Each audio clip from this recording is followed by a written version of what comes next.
காலை நேர பிரதான செய்திகளின் ஊடாக நர்மதா சிறில் முதலில் தலைப்பு செய்திகள். மின்சார கட்டண திருத்தம் தொடர்பில் வெளியாகியுள்ள தகவல்.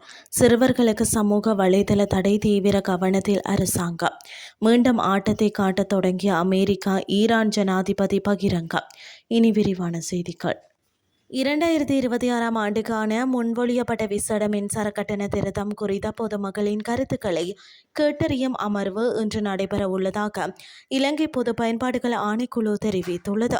இதற்கமைய கொழும்பு பண்டாரநாயக சர்வதேச மாநாட்டு மண்டபத்தில் காலை 8:30 மணி முதல் மாலை 3 மணி வரை இந்த விடயம் தொடர்பான வாய்மூல கருத்துக்கள் பெற்றுக் கொள்ளப்பட உள்ளன. 2002 ஆண்டின் 35 இலக்க இலங்கை பொது பயன்பாடுகள் ஆணைக்குழு சட்டத்தின் 17 பிரிவு மற்றும் 2024 ஆண்டின் 36 இலக்க இலங்கை மின்சார சட்டத்தின் 29 பிரிவின் திருத்தப்பட்ட விதிகளுக்கு அமைவாக இந்த பொது கருத்து கணிப்பு நடத்தப்படுகிறது.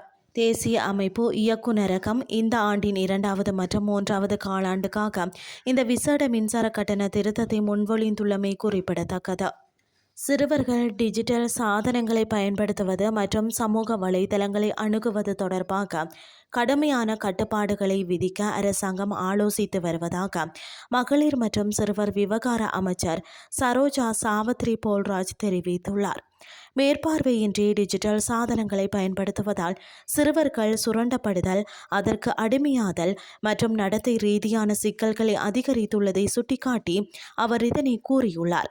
அதன்படி சிறு பிள்ளைகளிடையே மொபைல் சாதனங்களை பயன்பாட்டை கட்டுப்படுத்துதல் மற்றும் சமூக வலைதள அணுகுமுறையை தடை செய்தல் உள்ளிட்ட சாத்தியமான கட்டுப்பாடுகள் குறித்து அதிகாரிகள் ஆலோசித்து வருவதாக அமைச்சர் குறிப்பிட்டுள்ளார். டிஜிட்டல் உலகில் சிறுவர்களின் பாதுகாப்பை உறுதி செய்வதற்கான கொள்கை பரிந்துரைகளை உருவாக்குவதற்காக பிரதமர் கரணி அமரசூரிய தலைமையில் ஒரு விசேட குழு நியமிக்கப்பட்டுள்ளது.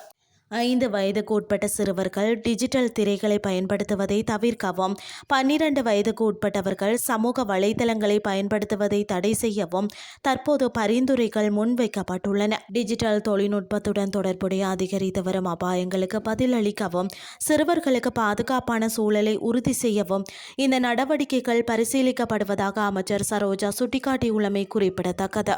இனி வெளிநாட்டு செய்திகள். அமெரிக்காவுடன் பேச்சுவார்த்தைகள் நடைபெற்று வருகின்ற போதிலும் ஈரானுக்கு எதிரான இராணுவ குவிப்பு மற்றும் அச்சுறுத்தல்களை அமெரிக்கா மீண்டும் முன்னெடுத்து வருவதாக ஈரான் ஜனாதிபதி மசூத் பெசக்கியான் தெரிவித்துள்ளார்.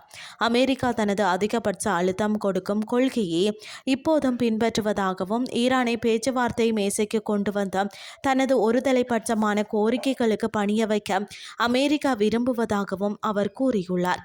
இருப்பினும் ஈரானை பணிய வைப்பது என்பது சாத்தியமற்ற ஒன்று என பெசஸ்கியான் வலியுறுத்தியுள்ளார்.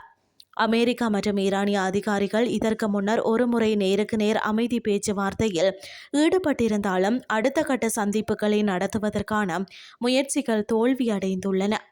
இதேவேளை 14 அம்சங்களை கொண்ட ஈரானின் முன்மொழிவுகளுக்கு அமெரிக்கா தனது பதிலை பாகிஸ்தான் ஊடாக தெரிவித்துள்ளதாகவும், அதனை ஈரான் தற்போது பரிசீலித்து வருவதாகவும் ஈரானிய அரச ஊடகங்கள் தெரிவித்துள்ளன.